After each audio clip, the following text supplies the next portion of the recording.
ಆಕಾಶ ಎಷ್ಟೇ ವಿಶಾಲವಾಗಿ ಇದ್ದರೂ ನಕ್ಷತ್ರಕ್ಕೆ ಇರುವಂತಹ ಬೆಲೆ ಆಕಾಶಕ್ಕೆ ಇಲ್ಲ.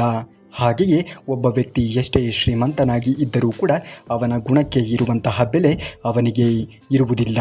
ಗುಣವನ್ನು ಕಾಪಾಡಿಕೊಳ್ಳಬೇಕಾಗಿರುವುದು ನಮ್ಮೆಲ್ಲರ ಆದ್ಯ ಕರ್ತವ್ಯವಾಗಬೇಕು. ಶ್ರೀಕೃಷ್ಣ ಪರಮಾತ್ಮನು ನಮ್ಮ ಜೀವನಕ್ಕೆ ಬೇಕಾಗಿರುವಂತಹ ಒಂದಿಷ್ಟು ಅಂಶವನ್ನು ಭಗವದ್ಗೀತೆಯಲ್ಲಿ ಹೇಳಿದ್ದಾನೆ. ಭಗವದ್ಗೀತೆಯಲ್ಲಿ ಇರುವಂತಹ ನಮ್ಮ ಜೀವನಕ್ಕೆ ಅತ್ಯಮೂಲ್ಯವಾಗಿ ಬೇಕಾಗಿರುವಂತಹ ಒಂದಿಷ್ಟು ಅಂಶವನ್ನು ನಾವು ಈ ವಿಡಿಯೋದ ಉದ್ದಗಲಕ್ಕೂ ತಿಳಿಸಲಿದ್ದೇವೆ.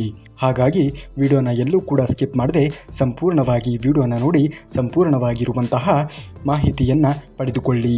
ಹಾಗೂ ನೀವೇನಾದರೂ ಶ್ರೀಕೃಷ್ಣ ಪರಮಾತ್ಮನ ಭಕ್ತರೇ ಆಗಿದ್ದರೆ ತಪ್ಪದೆ ಈ ವಿಡಿಯೋಗೆ ಒಂದು ಲೈಕನ್ನು ಮಾಡಿ ನಮ್ಮ ಚಾನಲ್ನ ಸಬ್ಸ್ಕ್ರೈಬ್ ಮಾಡಿ ಎಂದು ಹೇಳುತ್ತಾ ಬನ್ನಿ ಶ್ರೀಕೃಷ್ಣ ಪರಮಾತ್ಮನ ವಚನಾಮೃತವನ್ನು ಕೇಳಿ ಧನ್ಯರಾಗೋಣ.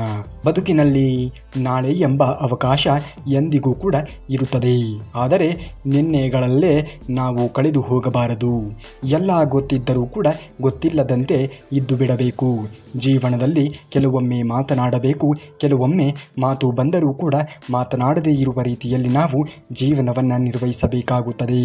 ಅರ್ಥ ಮಾಡಿಕೊಳ್ಳುವವರು ಅರ್ಥ ಮಾಡಿಕೊಳ್ಳುತ್ತಾರೆ ಹಾಗೂ ಜೊತೆಯಲ್ಲಿ ಉಳಿಯುತ್ತಾರೆ. ಅನುಮಾನ ಪಟ್ಟವರು ದೂರಾನೇ ಸರಿದು ಹೋಗುತ್ತಾರೆ. ಜೀವನದಲ್ಲಿ ಯಾರ ಬಗ್ಗೆಯೂ ಕೂಡ ತಲೆಯನ್ನು ಕೆಡಿಸಿಕೊಳ್ಳುವುದಕ್ಕೆ ಹೋಗಬೇಡಿ. ಯಾರು ನಿಮ್ಮನ್ನು ಅರ್ಥೈಸಿಕೊಳ್ಳುತ್ತಾರೆಯೋ ಅವರು ಖಂಡಿತವಾಗಿಯೂ ಕೂಡ ನಿಮ್ಮ ಜೀವನದಲ್ಲಿ ಬಂದೇ ಬರುತ್ತಾರೆ, ನಿಮ್ಮ ಜೊತೆಗೆ ನೆಲೆ ನಿಲ್ಲುತ್ತಾರೆ. ಯಾರ ಬಗ್ಗೆಯೂ ಕೂಡ ತಲೆಯನ್ನು ಕೆಡಿಸಿಕೊಳ್ಳುವುದಕ್ಕೆ ಹೋಗಬೇಡಿ. ಅವರು ಹೋಗಿದ್ದಾರೆ, ಇವರು ಹೋಗಿದ್ದಾರೆ ಎಂದು ಎಂದಿಗೂ ಕೂಡ ಬೇಸರಗೊಳ್ಳುವುದಕ್ಕೆ ಹೋಗಬೇಡಿ. ಈ ವಿಡಿಯೋವನ್ನು ಎಲ್ಲಿಯೂ ಕೂಡ ಸ್ಕಿಪ್ ಮಾಡದೆ ಸಂಪೂರ್ಣವಾಗಿ ನೋಡಿ. ನಿಮ್ಮ ಜೀವನ ಎನ್ನುವುದು ಖಂಡಿತವಾಗಿಯೂ ಕೂಡ ಬದಲಾವಣೆ ಆಗೇ ಆಗುತ್ತದೆ. ಸ್ಪಷ್ಟತೆ ಇಲ್ಲದವರ ಜೊತೆಗೆ ನಿಮ್ಮ ಸ್ನೇಹವನ್ನು ಎಂದಿಗೂ ಕೂಡ ಬೆಳೆಸಿಕೊಳ್ಳಬೇಡಿ. ಬದ್ಧತೆ ಇಲ್ಲದವರ ಜೊತೆಯಲ್ಲಿ ಸಂಬಂಧವನ್ನು ಮಾಡುವುದಕ್ಕೆ ಹೋಗಬೇಡಿ. ನಿಷ್ಠೆ ಇಲ್ಲದವರ ಜೊತೆ ಏನನ್ನೂ ಕೂಡ ನಿರೀಕ್ಷೆಯನ್ನು ಮಾಡುವುದಕ್ಕೆ ಹೋಗಲೇಬೇಡಿ. ನಿರೀಕ್ಷೆ ಎನ್ನುವುದು ಮನುಷ್ಯನಿಗೆ ಯಾವಾಗ ಹೆಚ್ಚಾಗುತ್ತದೆಯೋ ಖಂಡಿತವಾಗಿಯೂ ಕೂಡ ಆವಾಗ ನಿಮ್ಮ ಜೀವನದಲ್ಲಿ ನೋವು ಎನ್ನುವುದು ಬಂದೇ ಬರುತ್ತದೆ. ಯಾರ ಮೇಲೆಯೂ ಕೂಡ ಅತಿಯಾದ ನಿರೀಕ್ಷೆ ಎನ್ನುವುದು ಮಾಡುವುದಕ್ಕೆ ಹೋಗಬಾರದು. ನೋಡಿ, ಕಾಲಿಗೆ ಆಗಿರುವಂತಹ ಗಾಯ ಹೇಗೆ ನಡೆಯಬೇಕು ಎನ್ನುವುದನ್ನು ಕಲಿಸಿಕೊಡುತ್ತದೆ. ಅದೇ ರೀತಿಯಲ್ಲಿ ನಮ್ಮ ಮನಸ್ಸಿಗೆ ಆಗಿರುವಂತಹ ಗಾಯ ಹೇಗೆ ಬದುಕಬೇಕು ಎನ್ನುವುದನ್ನು ಕಲಿಸಿಕೊಡುತ್ತದೆ. ಜೀವನದಲ್ಲಿ ಏನೇ ಆಗಿದ್ದರೂ ಕೂಡ ಎಲ್ಲವನ್ನು ಒಪ್ಪಿಕೊಂಡು ಎಲ್ಲವೂ ನಮ್ಮ ಒಳ್ಳೆಯದಕ್ಕೆ ಎಂದು ಪರಿಭಾವಿಸುತ್ತಾ ಮುಂದುವರಿಯುವುದನ್ನು ನೋಡಬೇಕು. ಏಕೆಂದರೆ ದೇವರು ಏನನ್ನಾದರೂ ನಮ್ಮ ಜೀವನದಲ್ಲಿ ಕರುಣಿಸುವ ಮೊದಲು ಖಂಡಿತವಾಗಿಯೂ ಕೂಡ ನಮಗೆ ಪರೀಕ್ಷೆಗೆ ಒಳಪಡಿಸುತ್ತಾನೆ. ಅವನು ಪರೀಕ್ಷೆಗೆ ಒಳಪಡಿಸಿರುವುದರಲ್ಲಿ ನಾವು ಜಯಬೇರಿ ಆದಾಗ ಮಾತ್ರ ಜೀವನದಲ್ಲಿ ನಾವು ಮುಂದೆ ಬರುವುದಕ್ಕೆ ಸಾಧ್ಯವಾದೀತು. 4 ದಿನ ದೂರ ಹೋಗಿ ನೋಡಿ, ಜನ ನಿಮ್ಮನ್ನು ಮರೆತೇ ಬಿಡುತ್ತಾರೆ. ಜೀವನವಿಡೀ ಮನುಷ್ಯ ಎಲ್ಲರಿಗೂ ಕೂಡ ಬೇಕಾದವನು ಅನ್ನುವ ಭ್ರಮೆಯಲ್ಲಿಯೇ ಇರುತ್ತೇವೆ. ಜೀವನ ಎನ್ನುವುದೇ ಹಾಗೆ ನೋಡಿ. ಖಂಡಿತವಾಗಿಯೂ ಕೂಡ ಇಲ್ಲಿ ನಮ್ಮ ವೈಶಿಷ್ಟ್ಯತೆಗಳು ಏನು, ಖಂಡಿತವಾಗಿಯೂ ಕೂಡ ಇಲ್ಲಿ ನಮ್ಮನ್ನು ಅರ್ಥ ಮಾಡಿಕೊಂಡವರು ಹೇಗೆ ಇದ್ದರೂ ಕೂಡ ಅರ್ಥ ಮಾಡಿಕೊಳ್ಳುತ್ತಾರೆ. ಜೀವನದಲ್ಲಿ ಹಣಕ್ಕೆ ಬೆಲೆಯನ್ನು ಕೊಡಬೇಡಿ. ಜೀವನದಲ್ಲಿ ಮನುಷ್ಯನ ಸ್ವಭಾವಕ್ಕೆ, ಮನುಷ್ಯನ ಗುಣಕ್ಕೆ ಆದ್ಯತೆಯನ್ನು ನೀಡಿ. ಆಗ ಖಂಡಿತವಾಗಿಯೂ ಕೂಡ ಜೀವನದಲ್ಲಿ ಎಲ್ಲರೂ ಕೂಡ ಬದುಕಬಹುದು. ಜನರಿಗೆ ನೀವು ಇದ್ದರೂ ಕೂಡ ಇಲ್ಲದೇ ಇದ್ದರೂ ಕೂಡ ಏನು ವ್ಯತ್ಯಾಸ ಎನ್ನುವುದು ಆಗುವುದಿಲ್ಲ. ನಿಮ್ಮ ಅವಶ್ಯಕತೆ ಇದ್ದಾಗ ಮಾತ್ರ ನಿಮ್ಮನ್ನು ನೆನಪಿಸಿಕೊಳ್ಳುತ್ತಾರೆ. ಅವಶ್ಯಕತೆ ಇಲ್ಲ ಎಂದಾಗ ಯಾರೂ ಕೂಡ ನಿಮ್ಮ ಸ್ನೇಹವೂ ಕೂಡ ಬರುವುದಿಲ್ಲ. ಅವರಿಗೆ ಮಾತ್ರ ಸಹಾಯವಾಗಬೇಕು. ಅವರ ಜೀವನ ಮಾತ್ರ ಉದ್ಧಾರವಾಗಬೇಕು. ಅವರ ಜೊತೆಗೆ ಮಾತ್ರ ನೀವು ಚೆನ್ನಾಗಿ ಇದ್ದಾಗ ಅವರ ಕೆಲಸವೇ ಆಗಬೇಕು. ಈ ರೀತಿಯಲ್ಲಿ ತಮ್ಮ ಸ್ವಾರ್ಥಕ್ಕಾಗಿ ಯೋಚನೆಗಳನ್ನು ಮಾಡುವಂತಹ ಜನರೇ ಇಂದಿನ ಯುಗದಲ್ಲಿ ಹೆಚ್ಚಾಗಿ ಇದ್ದಾರೆ. ಹಾಗಾಗಿ ಸ್ವಾರ್ಥದ ಬದುಕು ಎನ್ನುವುದು ಮಾಡಬಾರದು. ನಿಷ್ಠೆಯಿಂದ, ಪ್ರಾಮಾಣಿಕತೆಯಿಂದ, ಆದರೆ ಒಬ್ಬರಿಗೆ ಒಳ್ಳೆಯದನ್ನು ಬಯಸಬೇಕು, ಒಳ್ಳೆಯದನ್ನು ಮಾಡಬೇಕು. ಅದನ್ನು ಹೊರತುಪಡಿಸಿ ಯಾರಿಗೂ ಕೂಡ ಕೆಡಕನ್ನು ಮಾಡುವುದಕ್ಕೆ, ಕೆಡಕನ್ನು ಬಯಸುವುದಕ್ಕೆ ಹೋಗಲೇಬಾರದು.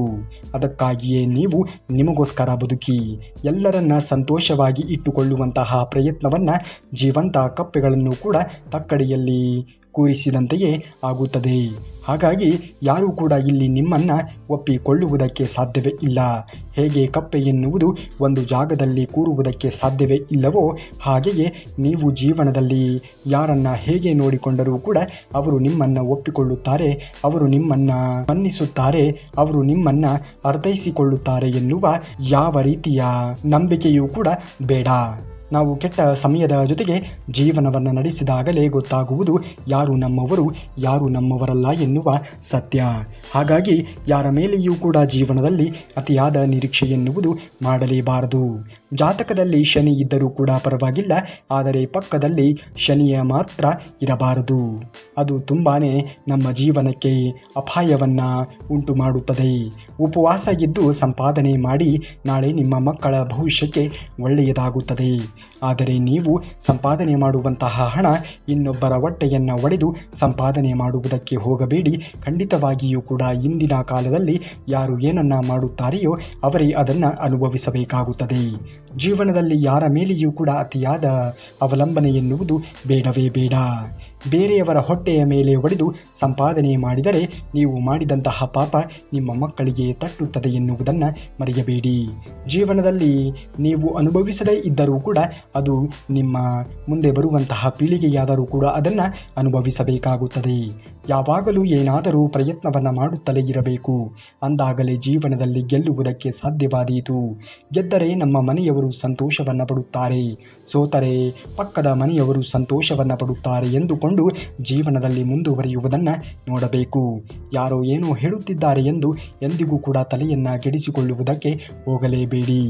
ಎಲ್ಲಿ ಯಾರ ಹೆಸರಿನ ಅನ್ನ ಎನ್ನುವುದು ಇರುವುದೋ ಸಮಯ ಅವರನ್ನು ಅಲ್ಲಿಗೆ ಕರೆದುಕೊಂಡು ಹೋಗುತ್ತದೆ. ಯಾರೋ ಕೊಟ್ಟಿದ್ದನ್ನು ತಿನ್ನುವುದಿಲ್ಲ, ತಮ್ಮ ಅದೃಷ್ಟದಲ್ಲಿ ಇರುವುದನ್ನೇ ತಿನ್ನುತ್ತಾರೆ. ಇದನ್ನು ನೆನಪಿನಲ್ಲಿ ಇಟ್ಟುಕೊಂಡು ಜೀವನವನ್ನು ಮಾಡುವುದನ್ನು ಮನುಷ್ಯ ನೋಡಬೇಕು. ಖಂಡಿತವಾಗಿಯೂ ಕೂಡ ಆಗುವುದೆಲ್ಲ ಒಳ್ಳೆಯದೇ ಆಗುತ್ತದೆ. ಅರ್ಹತೆಯಿಂದ ಅವಕಾಶ ಸಿಕ್ಕರೆ ಯೋಗ್ಯತೆಯಿಂದ ಮರ್ಯಾದೆ ಸಿಗುತ್ತದೆ. ಕ್ಷಮಿಸು ಎಂಬ ಪದ ತಪ್ಪು ಮಾಡಿದಾಗ ಬಳಸಬಹುದೇ ಹೊರತು ವಿಶ್ವಾಸ ದ್ರೋಹವನ್ನು ಮಾಡಿದಾಗ ಅದನ್ನು ಬಳಸುವುದಕ್ಕೆ ಸಾಧ್ಯವೇ ಇಲ್ಲ. ಹಾಗಾಗಿ ನಿಮ್ಮ ವಿಶ್ವಾಸವನ್ನು ಯಾರು ಕಳೆದುಕೊಂಡು ಇರುತ್ತಾರೆಯೋ ಅಂಥವರನ್ನು ಮತ್ತೆ ನಂಬುವುದಕ್ಕೆ ಹೋಗಲೇಬೇಡಿ. ಮನುಷ್ಯನಿಂದಲೇ ತಯಾರಾದಂತಹ ಹಣ ಕೊನೆಗೆ ಮನುಷ್ಯನನ್ನೇ ಗುಲಾಮರನ್ನಾಗಿ ಮಾಡುತ್ತದೆ. ದೇವರಿಗೆ ಹೇಳಬೇಡಿ ನನಗೆ ಸಮಸ್ಯೆಗಳಿವೆ ಎಂದು, ಸಮಸ್ಯೆಗಳಿಗೆ ಹೇಳಿ ನನ್ನ ಬಳಿ ಶ್ರೀಕೃಷ್ಣ ಪರಮಾತ್ಮ ಇದ್ದಾನೆ ಎಂದು. ಶ್ರೀಕೃಷ್ಣ ಪರಮಾತ್ಮನು ನಿಮ್ಮ ಜೀವನದಲ್ಲಿ ನಿಮಗೆ ಒಳ್ಳೆಯ ದಾರಿಯನ್ನು ಖಂಡಿತವಾಗಿಯೂ ಕೂಡ ತೋರಿಸುತ್ತಾನೆ. ನೀವು ಅಂದುಕೊಂಡಿದ್ದೆಲ್ಲವೂ ಕೂಡ ಹಾಗೆ ಆಗುತ್ತದೆ. ಶ್ರೀಕೃಷ್ಣ ಪರಮಾತ್ಮನ ಮೇಲೆ ನಂಬಿಕೆಯನ್ನು ಇಟ್ಟು ಮಾಡುತ್ತಿರುವಂತಹ ಕೆಲಸವನ್ನು ಮಾಡುತ್ತಾ ಮುಂದುವರಿಯುವುದನ್ನು ಜೀವನದಲ್ಲಿ ನೋಡಬೇಕು. ಅಂದಾಗ ಮಾತ್ರ ಬದುಕಿನಲ್ಲಿ ನಾವು ಅಂದುಕೊಂಡ ರೀತಿಯಲ್ಲಿ ಬದುಕುವುದಕ್ಕೆ ಜೀವನದಲ್ಲಿ ಸಾಧ್ಯವಾದೀತು. ಇದನ್ನು ಎಂದಿಗೂ ಕೂಡ ಮರೆಯಲೇಬೇಡಿ. ಪ್ರತಿಯೊಂದು ನೋವು ಕೂಡ ಒಂದೊಂದು ರೀತಿಯ ಪಾಠವನ್ನು ನಮಗೆ ಕಲಿಸುತ್ತದೆ. ಪ್ರತಿಯೊಂದು ಪಾಠವೂ ಕೂಡ ವ್ಯಕ್ತಿತ್ವದ ಕಡೆಗೆ ಕರೆದುಕೊಂಡು ಹೋಗುತ್ತದೆ. ಜೀವನದಲ್ಲಿ ಏನೇ ಆದರೂ ಕೂಡ ಎಲ್ಲವೂ ಒಳ್ಳೆಯದೇ ಎಂದು ಪರಿಭಾವಿಸುತ್ತಾ ಮುಂದುವರಿಯುವುದನ್ನು ಮನುಷ್ಯ ನೋಡಬೇಕು. ನೀನು ಸಮುದ್ರ ಅನ್ನುವುದು ಅರಿವಾದರೆ ಅದರೊಳಗಿನಿಂದ ಕಿತ್ತಾಡುವುದು ನಿಂತು ಹೋಗುತ್ತದೆ. ಜೀವನ ಅನ್ನುವುದೇ ಹಾಗೆ ನೋಡಿ. ಏನೂ ಇಲ್ಲದೇ ಇದ್ದಾಗ ಏನೋ ಇನ್ನೊಂದು ಹಾಗೆ ಇರುತ್ತದೆ. ಏನೂ ಹಾಗೇ ಇಲ್ಲ ಅಂದಾಗ ಮತ್ತು ಇನ್ನೇನೋ ಹಾಗೆ ಆಗುತ್ತದೆ. ನೀನು ಏನೋ ಮಾಡಿದರೂ ಕೂಡ ತಿಳಿದು ಮಾಡಬೇಕಾಗುತ್ತದೆ. ಜ್ಞಾನಪೂರ್ವಕವಾಗಿ ಮಾಡಿರುವಂತಹ ಕರ್ಮ ಸಫಲ ಇಲ್ಲದಿದ್ದರೆ ಅದು ವ್ಯರ್ಥವಾಗುತ್ತದೆ ಎನ್ನುವುದನ್ನು ಮರೆಯಲೇಬೇಡಿ. ಯಾವಾಗಲೂ ಕೂಡ ಜ್ಞಾನಪೂರ್ವಕವಾಗಿ ನಾವು ಕೆಲಸ ಕಾರ್ಯಗಳನ್ನು ಮಾಡಬೇಕು. ಏನೇ ಪ್ರಾರಂಭ ಮಾಡುವ ಮೊದಲು ಅದರ ಬಗ್ಗೆ ಸಂಪೂರ್ಣವಾಗಿ ಜ್ಞಾನವನ್ನು ಅರಿಯಬೇಕು, ತಿಳಿಯಬೇಕು. ಸಂಪಾದನೆಯನ್ನು ಮಾಡುವ ಮೊದಲು ಅರಿತು ಸಂಪಾದನೆಯನ್ನು ಮಾಡಿ. ನಿಮ್ಮ ಸಂಪಾದನೆ ಯಾರಿಗೂ ಕೂಡ ಭಂಗವನ್ನು ಉಂಟು ಮಾಡುವಂತೆ ಇರಲೇಬಾರದು ಎನ್ನುವುದನ್ನು ಅರಿತು ಜೀವನವನ್ನು ಮಾಡಿ. ನಿದ್ರೆ ಎಷ್ಟು ಅದ್ಭುತವಾಗಿರುವಂಥದ್ದು ಅಂದರೆ ಅದು ಬಂದರೆ ಎಲ್ಲವನ್ನೂ ಕೂಡ ಮರೆಸುತ್ತದೆ, ಬರದೇ ಇದ್ದರೆ ಎಲ್ಲವನ್ನೂ ಕೂಡ ನೆನಪಿಸಿ ಬಿಡುತ್ತದೆ. ಜವಾಬ್ದಾರಿ ಇಲ್ಲದವನು ಮುಂಜಾನೆ ಏಳಲು 100 ಬಾರಿ ಯೋಚನೆಗಳನ್ನು ಮಾಡುತ್ತಾನೆ. ಜವಾಬ್ದಾರಿ ಇದ್ದವನು ನಿದ್ರೆಯಲ್ಲಿಯೂ ಕೂಡ ಎದ್ದಿರುತ್ತಾನೆ. ಜೀವನದಲ್ಲಿ ಜವಾಬ್ದಾರಿಗಳನ್ನು ನಾವು ತೆಗೆದುಕೊಳ್ಳಬೇಕಾಗಿರುವುದು ತುಂಬಾ ಮುಖ್ಯವಾದದ್ದು ನೋಡಿ. ಜವಾಬ್ದಾರಿ ಇದ್ದವನು ಮಾತ್ರ ಬದುಕಿನಲ್ಲಿ ಮುಂದೆ ಬರುವುದಕ್ಕೆ ಸಾಧ್ಯವಾದೀತು. ಅಂತಹ ಜವಾಬ್ದಾರಿಯನ್ನು ನಾವು ಜೀವನದಲ್ಲಿ ಅಳವಡಿಸಿಕೊಳ್ಳಬೇಕು. ಎಲ್ಲಿಯ ತನಕ ನಂಬಿಕೆ ಎಂಬ ಆಯಸ್ಸು ಗಟ್ಟಿಯಾಗಿ ಇರುತ್ತದೆಯೋ ಅಲ್ಲಿಯವರೆಗೆ ಸ್ನೇಹ ಸಂಬಂಧಗಳಿಗೆ ಎಂದಿಗೂ ಕೂಡ ಕೊನೆ ಎನ್ನುವುದು ಇರುವುದಿಲ್ಲ, ಸಾವು ಎನ್ನುವುದು ಇರುವುದಿಲ್ಲ. ನಂಬಿಕೆಯನ್ನು ಉಳಿಸಿಕೊಳ್ಳುವಂತಹ ಆಯಸ್ಸು ನಮ್ಮದಾಗಬೇಕು. ನಂಬಿಕೆಯನ್ನು ಗಟ್ಟಿಯಾಗಿ ಉಳಿಸಿಕೊಳ್ಳಬೇಕು. ಯಾರೋ ಏನೋ ಹೇಳುತ್ತಿದ್ದಾರೆ ನಮ್ಮ ಬಗ್ಗೆ ಎಂದು ತಲೆಕೆಡಿಸಿಕೊಳ್ಳುವುದಕ್ಕೆ ಹೋಗಬೇಡಿ. ಅವರ ಪ್ರಯತ್ನವೇ ಆಗಿರುತ್ತದೆ, ಅವರು ಬದುಕಿ ಬಂದ ರೀತಿಯೇ ಆಗಿರುತ್ತದೆ. ಅವರಿಗೆ ಬೇರೆಯವರು ಬೆಳೆಯುತ್ತಿರುವುದನ್ನು ನೋಡಿ ಆಗುವುದಿಲ್ಲ. ಹಾಗಾಗಿ ನಿಮ್ಮ ಬಗ್ಗೆ ಇಲ್ಲ ಸಲ್ಲದೇ ಇರುವಂತಹ ಪ್ರಯತ್ನಗಳನ್ನು, ನಿಮ್ಮ ಬಗ್ಗೆ ಇಲ್ಲ ಸಲ್ಲದೇ ಇರುವಂತಹ ಮಾತುಗಳನ್ನು ಜನರಲ್ಲಿ ಬಿತ್ತನೆ ಮಾಡುವಂತಹ ಕೆಲಸವನ್ನು ಮಾಡುತ್ತಾರೆ. ಒಬ್ಬಂಟಿಯಾಗಿಯೇ ಬಂದೆ, ಒಬ್ಬಂಟಿಯಾಗಿಯೇ ಹೋಗುವೆ, ಮತ್ತೇಕೆ ಬಿಟ್ಟು ಹೋದವರ ನೆನಪಿನಲ್ಲಿ ಮರುಗುವೆ. ಏನೇ ಆದರೂ ಕೂಡ ಎಲ್ಲವೂ ಒಳ್ಳೆಯದೇ ಎಂದು ಪರಿಭಾವಿಸಬೇಕು. ಯಾರಾದರೂ ದೇವರು ನಿಮ್ಮನ್ನು ಯಾರಿಂದಲಾದರೂ ದೂರ ಮಾಡಿದ್ದಾನೆ ಅನ್ನುವುದೇ ಆದರೆ ಖಂಡಿತವಾಗಿಯೂ ಕೂಡ ನಿಮಗೆ ತಿಳಿಯದೇ ಇರುವಂತಹ ಸತ್ಯ ದೇವರಿಗೆ ತಿಳಿದಿದೆ ಎಂದು ಅರ್ಥ ಮಾಡಿಕೊಳ್ಳಿ. ಮುಂದೆ ಜೀವನದಲ್ಲಿ ನೀವು ಬಿಟ್ಟು ಹೋಗಿರುವರ ನೆನಪಿನಲ್ಲಿ ಕೊರಗುವುದಕ್ಕಿಂತ ನಿಮ್ಮ ಜೀವನದಲ್ಲಿಯೂ ಕೂಡ ಒಳ್ಳೆಯ ಕ್ಷಣಗಳನ್ನು ದೇವರು ಕರುಣಿಸಿಯೇ ಕರುಣಿಸುತ್ತಾನೆ. ಅಲ್ಲಿಯವರೆಗೆ ತಾಳ್ಮೆಯನ್ನು ತೆಗೆದುಕೊಂಡು ಕಾಯುವಂತಹ ಚಾಕಚಕ್ಯತೆಯನ್ನು ಬೆಳೆಸಿಕೊಳ್ಳಿ. ತಂದೆ ಇದ್ದಾಗಲೇ ಜೀವನದಲ್ಲಿ ಬೀಳುವುದನ್ನು, ಸೋಲುವುದನ್ನು ಕಲಿಯಬೇಕಾಗುತ್ತದೆ. ಏಕೆಂದರೆ ಬಿದ್ದಾಗ ಅವನು ಮೇಲೆ ಎತ್ತುತ್ತಾನೆ, ಸೋತಾಗ ನಿಮ್ಮ ಜೊತೆಗೆ ನಿಲ್ಲುತ್ತಾನೆ. ತಂದೆ ಇದ್ದಾಗಲೇ ಜೀವನದಲ್ಲಿ ಏನಾದರೂ ಒಂದು ಮಾಡುವುದನ್ನು ಕಲಿಯಬೇಕು. ಎಲ್ಲವನ್ನೂ ಕೂಡ ನಾವು ಸ್ವಯಂ ಕಲಿಯುವುದಕ್ಕೆ ಸಾಧ್ಯವೇ ಇಲ್ಲ. ಜೀವನದಲ್ಲಿ ನಮ್ಮ ಹಿರಿಯರು ಹೇಳಿರುವಂತಹ ಕೆಲವು ಅನುಭವದ ಮಾತುಗಳು ತುಂಬಾ ಮುಖ್ಯವಾಗುತ್ತದೆ. ಏನೇ ಹೇಳಿದರೂ ಕೂಡ ಅವು ಊಹಾಪೋಹದ ಮಾತುಗಳು ಆಗಿರುವುದಿಲ್ಲ. ಅವೆಲ್ಲವೂ ಕೂಡ ಸ್ವತಃ ತಾವೇ ಅನುಭವಿಸಿರುವಂತಹ ಮಾತುಗಳು ಆಗಿರುತ್ತವೆ. ನಮ್ಮ ಜೀವನದಲ್ಲಿ ಗೆಲ್ಲಬೇಕು ಎಂದು ಕಾಯುತ್ತಾ ಇರುವವರು ನಮ್ಮ ತಂದೆ ತಾಯಿಗಳು. ಮಕ್ಕಳು ಏನಾದರೂ ಒಂದು ಮಾಡಿ ಸಾಧನೆಯನ್ನು ಮಾಡಲಿ, ತಮ್ಮ ಜೀವನವನ್ನು ತಾವು ಕಟ್ಟಿಕೊಳ್ಳಲಿ ಎಂದು. ಆದರೆ ಮಿಕ್ಕಿ ಉಳಿದವರೆಲ್ಲರೂ ಕೂಡ ನಾವು ಬೀಳುವುದನ್ನೇ, ನಾವು ಸೋಲುವುದನ್ನೇ ಶುಭ ಕಾರ್ಯವನ್ನಾಗಿ ಆಚರಿಸುತ್ತಾ ಇರುತ್ತಾರೆ. ಯಾರ ಮೇಲೆಯೂ ಕೂಡ ಅತಿಯಾದ ವಿಶ್ವಾಸ ಎನ್ನುವುದು ಇಡಲೇಬೇಡ. ಕೇವಲ ನಿನ್ನ ತಂದೆ ತಾಯಿಗೆ ಮಾತ್ರ ನೀನು ಒಳ್ಳೆಯ ಮಗನಾಗಿ ಇದ್ದರೆ ಸಾಕು. ಬೇರೆಯವರಿಗೆ ಒಳ್ಳೆಯವನಾಗಬೇಕು ಎನ್ನುವ ಭ್ರಮೆಯಲ್ಲಿ ಬದುಕಬೇಡ. ಏಕೆಂದರೆ ಇಲ್ಲಿ ಇರುವಂತಹ ಜನರು ಆ ದೇವನನ್ನೇ ಮೆಚ್ಚುಗೆ ಮಾಡಲಿಲ್ಲ. ಇನ್ನು ನಿನ್ನನ್ನು ಒಪ್ಪಿಕೊಳ್ಳುತ್ತಾರೆ ಎನ್ನುವುದು ಯಾವ ಸತ್ಯ ಹೇಳು? ರಾಮ ಎನ್ನುವವನೇ ರಾವಣನಿಗೆ ಇಷ್ಟವಾಗಲಿಲ್ಲ, ಕೃಷ್ಣ ಎನ್ನುವವನೇ ಕಂಸನಿಗೆ ಇಷ್ಟವಾಗಲಿಲ್ಲ. ಅಂದಾದ ಮೇಲೆ ಎಲ್ಲರ ಮೆಚ್ಚುಗೆಯನ್ನು ಗಳಿಸುತ್ತೇನೆ, ಎಲ್ಲರ ಮೆಚ್ಚುಗೆಯನ್ನು ಗಳಿಸಿ ಬದುಕುತ್ತೇನೆ ಎನ್ನುವುದರಲ್ಲಿ ಯಾವ ಅರ್ಥವೂ ಕೂಡ ಇರುವುದಿಲ್ಲ. ಕೇವಲ ನಿನ್ನ ತಂದೆ ತಾಯಿಗೆ ಮಾತ್ರ ನೀನು ಜವಾಬ್ದಾರಿಯಿಂದ ನಡೆದುಕೊಳ್ಳಬೇಕು. ಅದನ್ನು ಹೊರತುಪಡಿಸಿ ಯಾರೋ ಏನೋ ಹೇಳುತ್ತಿದ್ದಾರೆ ಎಂದು ತಲೆಯನ್ನು ಕೆಡಿಸಿಕೊಳ್ಳುವುದಕ್ಕೆ ಹೋಗಲೇಬೇಡ. ಹಾಗೆಯೇ ನೀವು ಸಂಪಾದನೆ ಮಾಡುವಂತಹ ಹಣ ಯಾರ ಹೊಟ್ಟೆಯನ್ನು ಕೂಡ ಬಡಿದು ಸಂಪಾದನೆ ಮಾಡುವಂತಹ ಹಣ ಆಗಬಾರದು. ನಿಮ್ಮಿಂದ, ನಿಮ್ಮ ಬೆಳವಣಿಗೆಯಿಂದ ಯಾರಿಗೂ ಕೂಡ ಭಂಗವಾಗಬಾರದು. ಉರಿಬ ದೀಪ ಮನೆಗೆ ಬೆಳಕನ್ನು ನೀಡಬೇಕು, ಹೊರತಾಗಿ ಮನೆಯನ್ನು ಸುಡಬಾರದು. ಮಾತು ಮಾನವನನ್ನು ಗೆಲ್ಲಬೇಕು, ಮನಸ್ಸನ್ನು ಗೆಲ್ಲಬೇಕು. ಮನಸ್ಸನ್ನು ಹಿಡಿತದಲ್ಲಿ ಇಟ್ಟುಕೊಳ್ಳಬೇಕು, ಹೊರತಾಗಿ ಮನಸ್ಸನ್ನು ನೋಯಿಸುವಂತಹ ಕೆಲಸವನ್ನು ಮಾಡಲೇಬಾರದು. ನಾಲಿಗೆ ಎನ್ನುವುದು ದೊಡ್ಡ ಅಸ್ತ್ರ ಇದ್ದಂತೆ. ಅದನ್ನು ಎಲ್ಲಿ ಹೇಗೆ ಬಳಸಬೇಕು ಎನ್ನುವುದನ್ನು ಕಲಿಯಲೇಬೇಕು. ಏಕೆಂದರೆ ಅದು ಒಂದು ಇದ್ದರೆ ಜೀವನದಲ್ಲಿ ನೀನು ಏನು ಬೇಕಾದರೂ ಕೂಡ ಸಾಧನೆಯನ್ನು ಮಾಡಿಬಿಡಬಹುದು. ನಮಗೆ ಜಗತ್ತು ಅನಿವಾರ್ಯವೇ ಹೊರತು ಜಗತ್ತಿಗೆ ನಾವು ಅನಿವಾರ್ಯವಲ್ಲ ಎಂದು ಅರಿತ ತಕ್ಷಣ ಮನುಷ್ಯ ಎಂದಿಗೂ ಕೂಡ ಜೀವನದಲ್ಲಿ ಅಹಂಕಾರವನ್ನು ಪಡುವುದಕ್ಕೆ ಹೋಗುವುದೇ ಇಲ್ಲ. ಜೀವನದಲ್ಲಿ ಅಹಂಕಾರ ಎನ್ನುವುದು ತುಂಬಾ ಮುಖ್ಯವಾದದ್ದು. ಏಕೆಂದರೆ ಜೀವನದಲ್ಲಿ ನಾವು ಎಂತಹ ದೊಡ್ಡ ಸ್ಥಾನಕ್ಕೆ ಏರಿದರೂ ಕೂಡ ಅಹಂಕಾರ ಒಂದು ನಮ್ಮ ಬಳಿಯಲ್ಲಿ ಇದ್ದರೆ ನಾವು ಗೆದ್ದಿರುವುದೆಲ್ಲವನ್ನೂ ಕೂಡ ಕಳೆದುಕೊಳ್ಳಬಹುದು.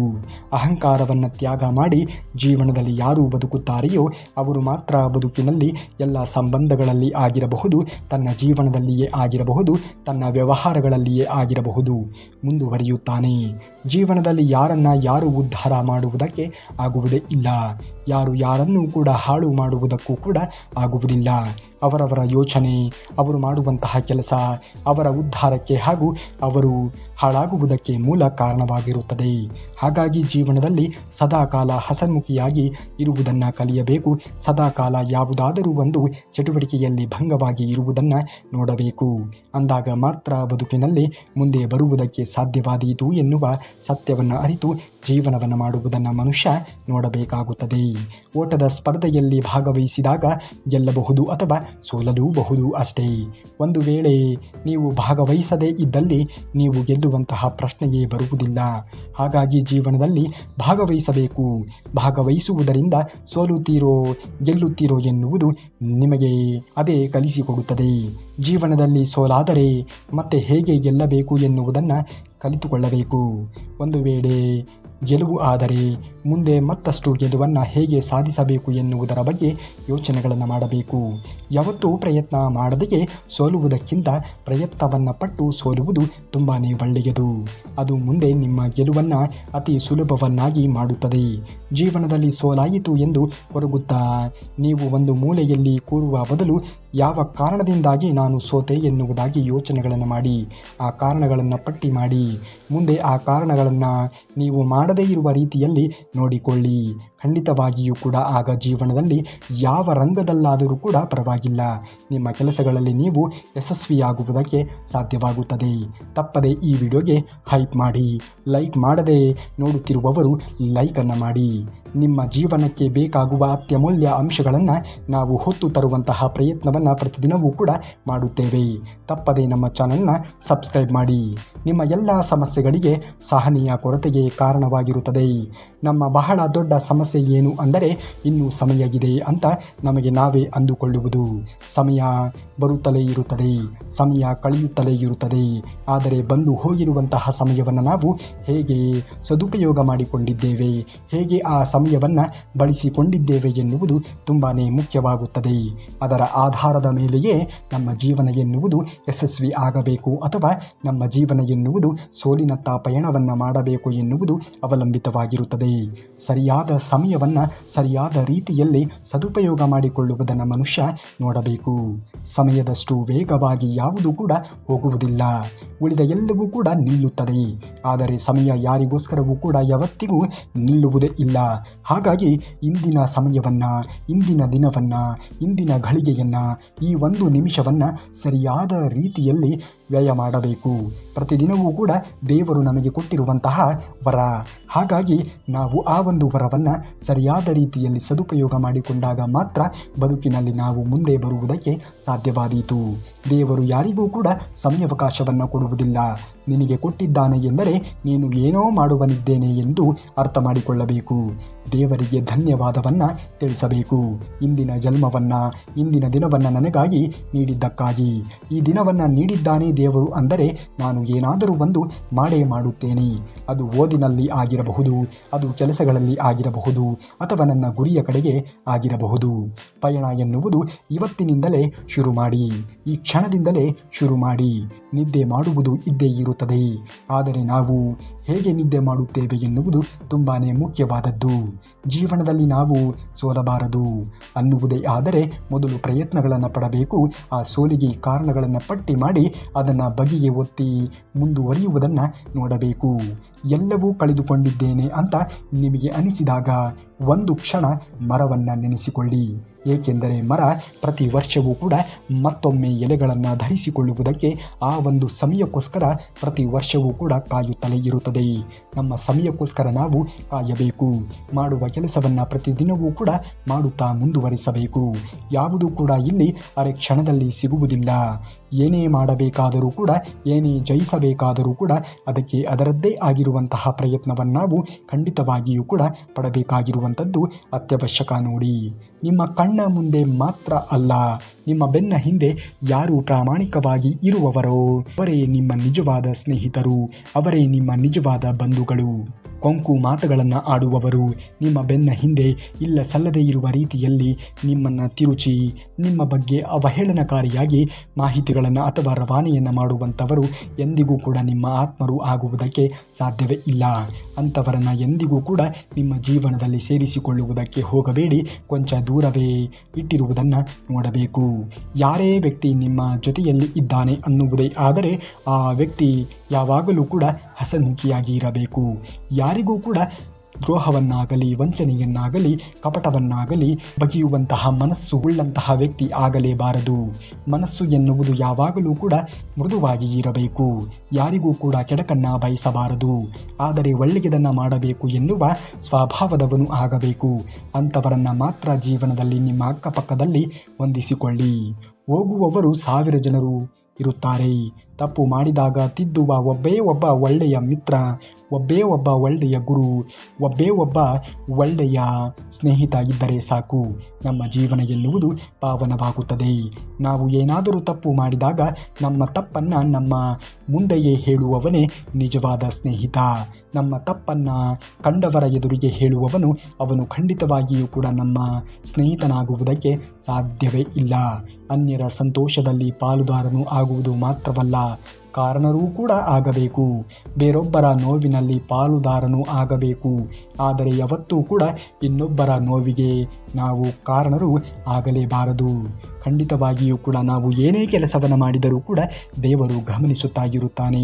ನಾವು ಏನನ್ನ ಮಾಡುತ್ತೇವೆ, ಏನನ್ನ ಮಾಡುವುದಿಲ್ಲ ಎನ್ನುವುದು ತುಂಬ ಚೆನ್ನಾಗಿ ಆತನಿಗೆ ತಿಳಿದಿರುತ್ತದೆ. ನೀವೇನಾದರೂ ಶ್ರೀಕೃಷ್ಣ ಪರಮಾತ್ಮನ ಭಕ್ತರೇ ಆಗಿದ್ದರೆ ತಪ್ಪದೆ ಈ ವಿಡಿಯೋಗೆ ಒಂದು ಲೈಕನ್ನು ಮಾಡಿ ಹಾಗೂ ನಮ್ಮ ಚಾನಲ್ನ ಸಬ್ಸ್ಕ್ರೈಬ್ ಮಾಡಿ. ನಾಳೆ ಮತ್ತಷ್ಟು ವಚನಾಮೃತದೊಂದಿಗೆ ನಿಮ್ಮ ಮುಂದೆ ಬರುವವರೆಗೂ ಧನ್ಯವಾದ ಎಲ್ಲ ನನ್ನ ನೆಚ್ಚಿನ ಶ್ರೀಕೃಷ್ಣ ಪರಮಾತ್ಮನ ಭಕ್ತಾದಿಗಳಿಗೆ.